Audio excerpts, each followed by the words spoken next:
Kapag hindi ka na nagparamdam, iniisip ba niyang wala ka ng pakialam o lalo kanyang iniisip gabi-gabi? Kumusta mga kapatid sa buhay at pag-ibig? Sa video na ito, malalaman mo ang psychological at stoic na paliwanag sa isang simpleng tanong. Anong nangyayari sa isip ng babae kapag bigla kang hindi nagparamdam? Hindi ito tungkol sa pagiging pabaya. Hindi ito tungkol sa pagiging masungit. Ito ay tungkol sa kapangyarihang dala ng katahimikan. Dahil minsan, ang pinakamaingay na epekto ay nanggagaling sa hindi mo sinabi. Ang isip ng babae ay laging naghahanap ng meaning. Kapag tumigil ka sa pagparamdam, ang unang instinct ng babae ay hindi galit, kundi tanong, may problema ba siya? May ginawa ba ako? May iba na ba siya? Ang babaeng emotionally invested sa'yo ay programmed biologically at psychologically na mag-seek ng clarity. Pero kapag hindi mo siya binigyan ng sagot, lalong lumalalim ang mga tanong. Hindi Diyos nagsisimula ang emotional dissonance. Ayon sa mga Stoic tulad ni Epictetus, it's not the event that disturbs people, but their perception of it. Hindi ka naman talaga naging masama, pero dahil wala kang sinabi, siya na ang gumagawa ng istorya. Ang katahimikan mo ay bingi para sa kanya. Bakit ganito ang epekto? Simple lang, sanay siyang ikaw ang laging nauuna. Sanay siyang nag-a-update ka, nag-check, at nagpaparamdam.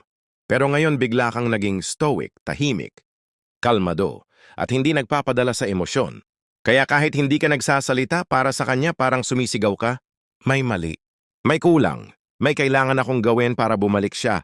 Kapag inalis mo ang consistency sa isang dynamic, nagkakaroon ng withdrawal symptoms ang kabilang panig. Lalo na kung emotionally dependent siya sa validation mo. The Stoic move, withholding attention. Isa sa pinaka-powerful Stoic techniques. Pagdating sa relationships ay ang tinatawag na intentional detachment. Hindi ito pagiging cold. Hindi ito pagiging manipulative. Ito ay disiplina. Kung hindi mo ramdam ang halaga ng isang bagay habang nandyan ito, kailangan mo munang alisin ito. Kaya kapag hindi ka nagparamdam, hindi ka basta nawala, nagbigay ka ng espasyo para ma-realize niya ang presence mo. We begin to appreciate something when it's gone. Marcus Aurelius, iniisip niyang may ginawa siyang mali. Habang ikaw ay tahimik, siya ay nagfa-fast forward ng mga senaryo sa utak niya. May nasabi ba akong mali nung huli naming usap? Bakit siya biglang nawala? Dati consistent siya. Siguro may iba na siyang nilalandi. Hindi ikaw ang nagtanong. Siya ang gumagawa ng sarili niyang tanong at sagot. Dito na pumapasok ang tinatawag na anxiety gap. Kapag hindi niya ma-fill in ang blanks, lalong tumataas ang emotional attachment. Ang katahimikan mo ay hindi kawalan. Isa itong disiplina na ginagamit para linisin ang sarili mula sa neediness at impulsive reaction. Kapag hindi ka naghabol, lalong gusto niyang magpakita. Ironically, kapag lalaki ang nagiging kalmado, reserved, at hindi agad nagpaparamdam, siya ang nagkakaroon ng urge na mag-reach out. Bakit? Because your absence speaks louder than presence. Hindi ka desperate. Hindi ka attached. At ang pinaka-importante, hindi ka threatened na mawala siya. Ito ang lalaking mahirap kalimutan, hindi dahil perfect siya, kundi dahil hindi siya nakadepende sa atensyon ng babae para maramdaman ang halaga niya. Nagbago ka na. Ang linyang hindi niya alam na siya mismo ang may gawa. Kapag bumalik ka sa eksena, asahan mo ang tanong na, anong nangyari sa'yo? Bakit hindi ka nakatulad ng dati? Nagbago ka na. Pero hindi mo kailangang magpaliwanag. Sapagkat ang tunay na pagbabago ay hindi para sa paliwanag. Ito ay para sa sarili. Magbago hindi para mapansin. Magbago para hindi ka maapektuhan ng kawalan ng pansin. Hindi ka nagparamdam kasi kalmado ka na, hindi galit. Ang pinaka na misinterpret na dahilan ng hindi pagpaparamdam ay ang akala ng babae na galit ka. Pero hindi. Ang totoo, kalmado ka na. Wala ka ng gustong patunayan. Wala kang gustong i-please. At hindi mo kailangang maniguro sa damdamin ng iba. Ang stoic man ay hindi umaalis para magtampo. Umaalis siya para maglinis ng gulo sa loob niya.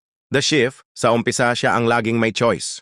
Ngayon, ikaw na, dati siya ang nagde-decide kung kailan kayo mag-uusap, kung kailan kanya re-replyan, kung kailan niya ipaparamdam ang presence niya. Pero nung natutunan mong hindi magparamdam, ikaw na ang may control.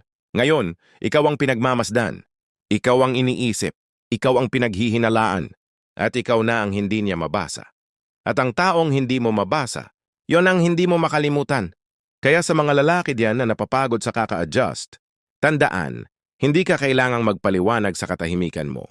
Dahil sa panahon ng social media, ang lalaking marunong manahimik ang pinakamisteryoso at pinaka-naaalala.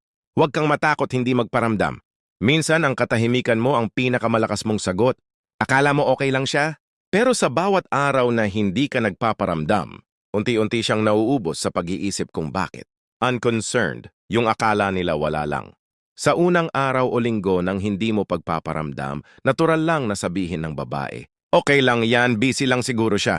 Sige, ako rin naman hindi pa ready makipag-usap. Pero sa likod ng calm reaction niya, nagsisimula na ang isang silent timer sa isip niya. Bakit hindi siya nagparamdam? Kailan siya magpaparamdam? Ito ang unang trap. Dahil dito mo mararamdaman na parang hindi siya affected, kaya bumabalik ang urge mong i-text siya. Pero wag. Stoic response. Be tolerant with others and strict with yourself. Marcus Aurelius. Huwag mong sukatin ang epekto mo base sa surface reactions ng tao. Sa Stoicism, hindi mo kailangang magmadali sa validation. Your strength lies in patience. Kapag hindi siya reactive, hindi ibig sabihin hindi siya nagre-react. Minsan, dinadaan lang sa pagpapakatatag. Confusion. Dito na siya nagsisimulang mag-overthink. Habang tumatagal ang katahimikan mo, nag-iiba na ang energy niya. May nasabi ba akong mali? Bakit parang iba siya ngayon? May iba ba siyang kausap? Ito ang simula ng mental chaos. Naglalaro sa isip niya ang mga hypothetical situations na wala ka namang binanggit. Bakit? Kasi wala siyang script, wala siyang closure, at wala siyang control. Sa halip na mag-guilty o bumalik para magpaliwanag, panatilihin ang internal stillness. Ang isang stoic ay hindi natitinag sa emosyon ng iba dahil alam niyang ang bawat isa ay responsable sa sarili nilang interpretation ng sitwasyon. Hindi mo obligasyon ayusin ang gulo sa isip niya, lalo na kung ang katahimikan mo ay hindi gawa ng galit, kundi bunga ng self-respect. Insecurity. Kapag na-realize niyang hindi ka na dependent sa kanya, dito na magsisimula ang totoong internal war sa babae. Bakit hindi siya naghahabol? Bakit parang hindi siya affected? Anong meron sa kanya at kaya niyang hindi magparamdam? Kapag dati ay sanay siyang hinahabol, sinisigurado, at kinakausap araw-araw, bigla siyang mawawala sa power zone niya. And here's the real deal. Kapag hindi mo na hinahanap ang babae, iniisip niya kung may nakahanap na sayo. Panatilihin ang composure mo. Walang posts, walang drama, walang indirect story sa social media. Bakit? Dahil ang stoic man ay hindi nagpapakitang okay siya, talagang okay siya. Habang siya ay naguguluhan, ikaw ay lumalalim. Habang siya ay naghahanap ng sagot, ikaw ay naghahanap ng kapayapaan. Emotional chaos. Kapag hindi na niya makontrol ang feelings niya. Sa stage na to, maraming babae ang nagdadrama. Biglang tatahimik. Magpo-post ng quotes. Magpaparamdam pero indirect. O kaya naman biglang magme-message ng, "Kumusta? Wala lang, napadaan lang. Naalala lang kita." Ito ang point kung saan naramdaman na niya ang withdrawal kasi dati, ikaw ang nagbibigay ng dopamine, ng presence, ng attention. Ngayon, wala na. Huwag kang padala sa pangakit. Kapag nakita mong nagpo-post siya para mapansin mo, tandaan mo, don't respond to bait. Respond only to reason. Stoic teaching. Kapag bumalik ka agad, mawawala ulit ang tension. Maibabalik mo siya sa comfort zone niya. Pero kung mananatili kang tahimik, mas lumalalim ang impact. Minsan, ang tunay na sagot ay wala sa salita kundi sa consistent na disiplina. Obsession or detachment. The final stage. Ito na ang pinaka-critical na stage. Dalawa lang ang pwedeng kahinatnan.